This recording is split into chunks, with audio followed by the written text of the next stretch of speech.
이 배움에도 때가 있습니다. 배워야 할 시기에는 제대로 배워야 합니다. 이 말은 공부를 잘하라는 의미가 있습니다. 후회하지 않도록 최선을 다하라는 뜻입니다. 요즘은 평생교육의 시대라서 늦은 나이에도 공부에 전념하는 사람들이 많습니다.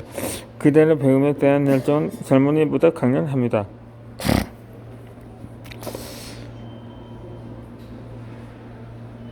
하지만 그들이 공통으로 후회하는 것이 있습니다.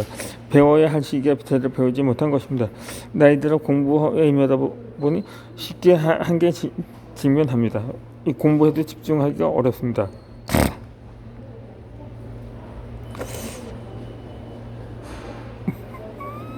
부모님이나 어른들이 자신 학창 시절로 돌아갔으면 좋겠다라고 말하는 것을 들어봤을 것입니다. 어른이 되면 먹고 사는 문제나 자유교육이나 내신 마련 등 걱정해야 할 것이 참 많습니다. 나름 노력한다고 해서 뜻대로 잘 되지 않는 경우가 많습니다. 이런 골치 아픈 현실을 떠나서 아무 걱정 없이 공부만 하던 시절로 돌아가길 원하는 것입니다. 그때로 돌아간다면 공부를 정말 열심히 했을 거라고 생각해보지만 이미 때는 후회일 뿐입니다. 중국 무술 영화의 장을 열었던 세계적인 영화배우 이성룡은 어린 시절 매우 가난했습니다. 이 가정환경 때문에 초등학교 제대로 나오지 못했다고 합니다. 그는 나이가 들어야 배움의 길로 들어서게 되었습니다. 영화배우로서 업적과 삶의 열정을 인정받아서 명예 박사학위 받았습니다. 학위를 받으면서 그는 학생들에게 지금 여기에 저보다 학력이 낮은 분이 단 한 분도 안 계실 겁니다. 저는 초등학교를 중퇴했습니다. 너무나 가난해서였지요. 훗날 어른이 되어서 돈을 많이 벌면 원없이 공부하겠다고 결심했고 저는 그렇게 열심히 일했고 운도 따랐습니다. 그래서 다시 공부를 시작했어요. 하지만 아무리 아이를 애써도 머리에 들어가지 않더군요. 공부는 다 때가 있다는 것을 깨달았습니다. 학생 여러분, 지금 여러분들이 학생이라는 것을 당연스럽게 생각하라고 했습니다. 라고 말했습니다.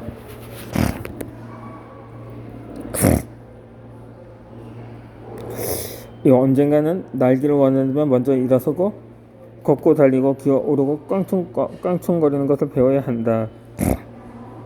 그러면서 준비 없이 날 수 있는 사람은 없다고 독일의 철학자인 프리드리히 니체가 말했습니다. 또 한 사람을 예를 들어 빌 게이츠는 마운틴 휘스턴이 고등학교에서 학생들을 대상으로 학창 시절을 어떻게 보내야 할지에 대한 다양한 조언을 해주었습니다. 학교 선생님이 까다롭다고 생각하거든 사회에 나와서 직장 상사의 진짜 까다로움의 맛을 느껴보라고 말입니다. 그 외에 공부밖에 할 줄 모르는 바보한테 잘 보이고 사회로 나온 다음에는 아마 그 바보 밑에서 일하게 될지도 모른다고 말입니다. 대학 교육을 받지 않은 상태에서 연봉 4만 달러가 될 것이라고 상상하지 말라고 또 했습니다. 그러면서 자신은 27살 때 일하는 때 대학에 들어갔다면서 직장 생활을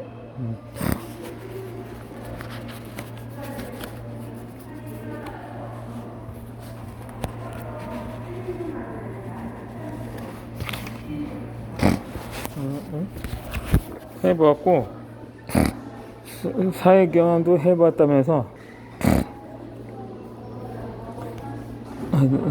하지만 마음속에 깊은 곳에서 배움에 대한 열정과 미련이 남아있다는 것을 발견했다고 합니다. 그래서 늦은 나이에도 대학에 진학한 것입니다. 주경야적으로 낮에는 일하고 밤에는 공부를 했습니다. 하지만 얼굴 없게 한계에 다다른 것을 느꼈다고 합니다. 마음과 뇌가 따로 노는 것이었습니다. 그래도 뒤늦게 시작한 재학 공부가 그의 삶에 든든한 디딤돌로 작용해 감사할 뿐이라고 했습니다. 이렇게 글을 쓰는 일을 할 수 있는 것도 그때 공부한 덕분입니다. 그러나 마음 깊은 곳에 늘 아쉬움이 남아 있습니다. 제때 대학에 들어가 원하는 것 공부를 했더라면 하고 말입니다.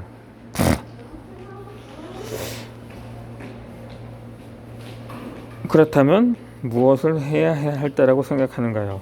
무엇보다 배움의 때를 놓치지 않길 바랍니다. 그러면 최소한 학생창 시절에 대한 미래는 남지 않습니다. 살아가면서 공부는 매우 중요합니다. 지금은 평생교육 시대에서 배우지 않으면 성장할 수 없고 살아남기도 힘듭니다. 배움이 없으면 미래의 희망을 포기하는 것과 같습니다. 배워야 할 시기를 더 놓치지 말고 최선을 다해 배움에 정진하시기 바랍니다. 그것이 자신의 성장을 이끄는 비결입니다. 이어지는 직업 탐구입니다. 이 사람을 만나는 것이 좋다면 그의 직업에 관련된 직업이라면 이미지 컨설턴트라든가 헤드헌터, 호텔리어, 안경사 등을 추천드립니다. 먼저 이미지 컨설턴트는 고객의 특성을 분석하여 패션이나 메이크업, 대화법, 매너 등을 지도해서 최적화한 이미지 만들어주는 일을 하는 일입니다. 이미지 컨설턴트가 되는 길은 미적 감각이나 센스, 관찰력과 분석력이 필요합니다.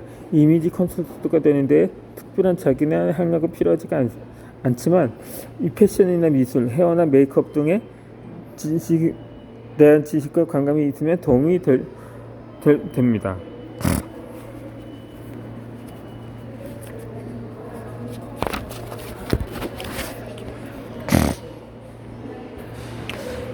또 헤드헌터라는 직업은 회사에 꼭 필요한 인사제를 조사하고 선정해서 인터뷰나 평가 과정을 거쳐 기업체에 소개해주는 일을 합니다.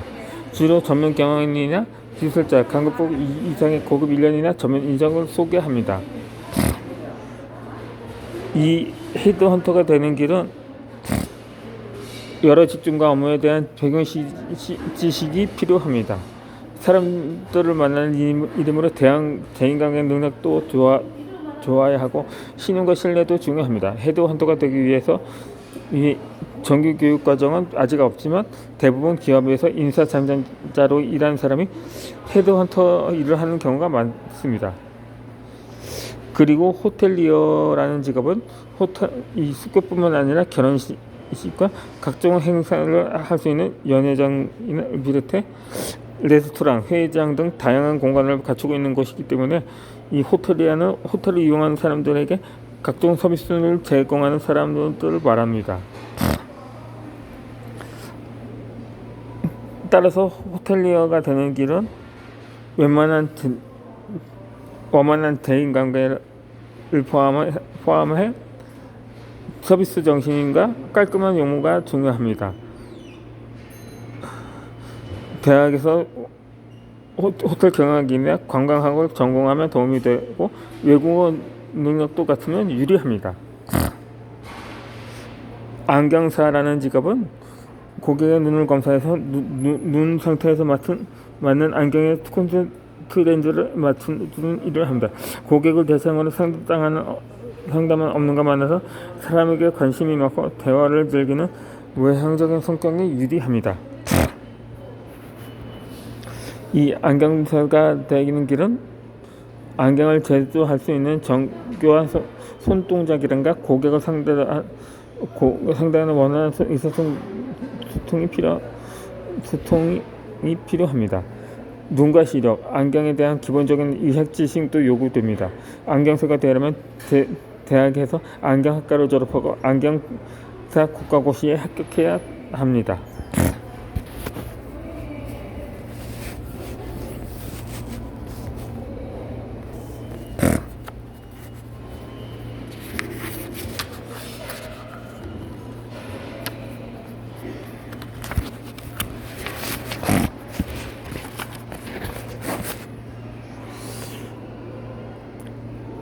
아울러 실력보다 인성이 더 중요한 시대입니다.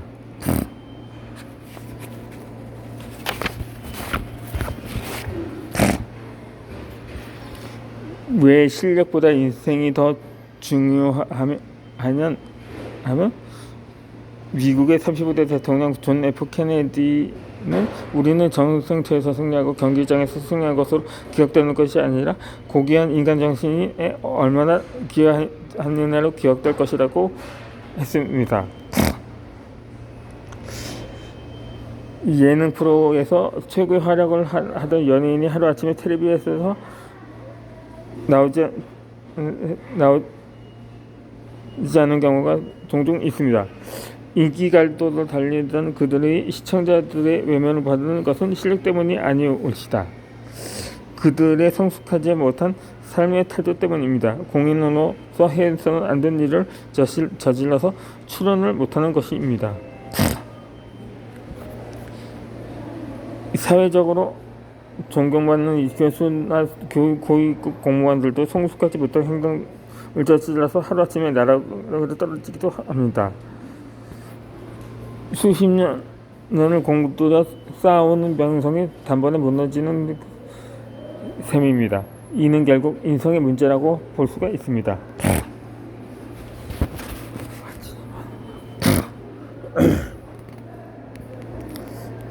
아무리 실력이 뛰어날지라도 인성이 성숙하지 않으면 한순간에 무너질 수가 있습니다.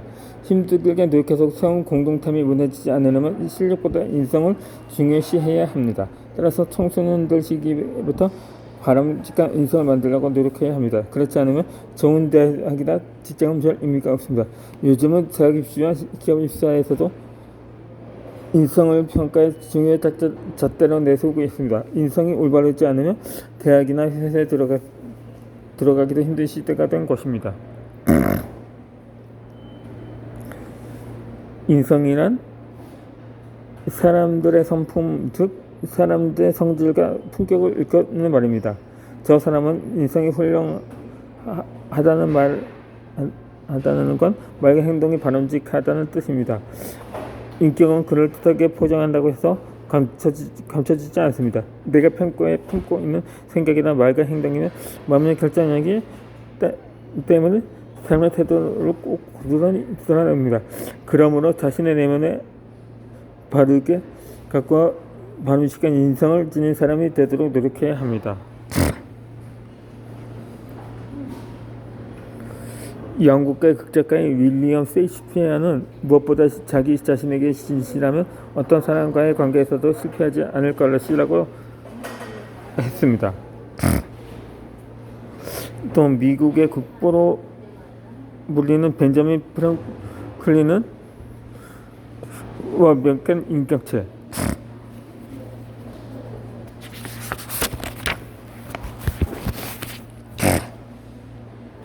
를 갖추려고 평생 힘썼습니다.